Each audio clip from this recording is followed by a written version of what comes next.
There are a few prerequisites we have to meet to run WSUS. I need a 1.4 gigahertz or faster processor. Now that's not a concern because you need that just to run the operating system. So if you run Windows Server 2019, you can run WSUS from a processor point of view. You need 2 gigabytes of RAM. If you do not have 2 gigabytes of RAM, you should not be running the operating system. So that itself is not going to be a concern. You need more memory if you're running additional roles in addition to just being a WSUS server. 10 gigs or greater disk space. Now with that, this means that WSUS, we just need to allow 10 gigs to store updates. There's nowhere you would ever go and find a server with such a small amount of disk space, but WSUS is going to need, at a minimum 10 gigs for like growth when we store all these updates. But those are just a non-concern.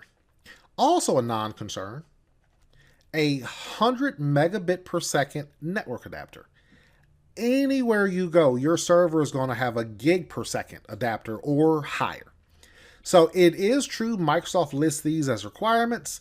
Not likely you would ever encounter a server that does not meet these. And if you do, you have bigger problems than trying to run WSUS. You should not be using that server to run anything in your environment. We also must have the .NET Framework 4.0. Now, this is just part of the operating system. So that's not something you install or anything like that. It's just natively built in. Different versions of Windows come with a different .NET framework, but we already have a version built in that allows us to run WSUS. So it is truly a prerequisite, but not something you have to install or upgrade. One thing we may have to install, or we do have to install actually, if we want to review reports. This Microsoft Report Viewer Runtime 2012. Now, you can say this is optional to a certain extent, but if you want to view reports, you need to have this. So if I want to go through and say, who's missing this update, which you probably want to do that, even if you don't think you have a need to do it, you would certainly want the ability to do it. So you do have to download that. It's a free download from the Microsoft websites. And if you go through to view reports, when you click on it, it's going to tell you, you have to download this report viewer. Click here to download it. Then you can see all your reports. So this one, we do have to download and install. The other we may have to actually deploy on our own. This is a database server, or WSUS, I should say, is a database server. Microsoft has a Windows internal database built in. WID is what we call it. A lot of Microsoft services use this Windows internal database. That is an unmanaged database built into the operating system that gets installed when certain roles that require a database are actually loaded on your server. If you use a Windows internal database, you don't have to do anything. When you configure WSUS, it's going to ask you, do you want the Windows internal or do you want a Microsoft SQL server? If you choose the WID, Windows internal, that's the end of that.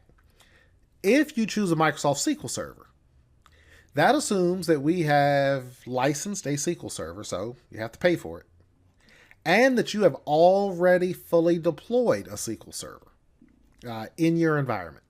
So one or the other. Windows internal, you don't configure anything. You just click a box and that's what it uses. SQL Server has a big configuration on the other side. You can just point your WSUS server to it.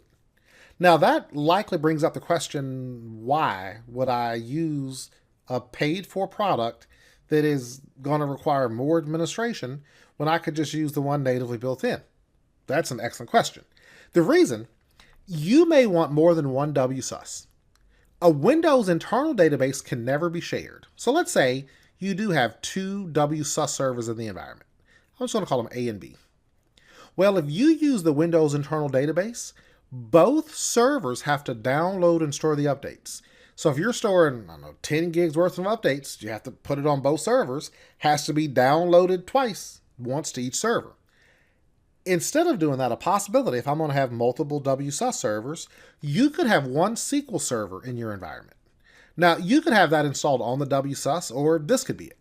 So I'll say that's the SQL server, just a completely separate server. I can now have all the updates stored on my SQL database and the WSUS servers simply connect to that one location. So you have multiple WSUS servers, but you have just one copy of the update that resides in a database. Now, you could get into making the SQL Server fault tolerant and all that stuff with their like SQL always on. That has its own configuration. That's of no concern to us. We just want to be aware that to store the updates, those are the two options: unmanaged Windows internal database or a completely managed and licensed SQL server.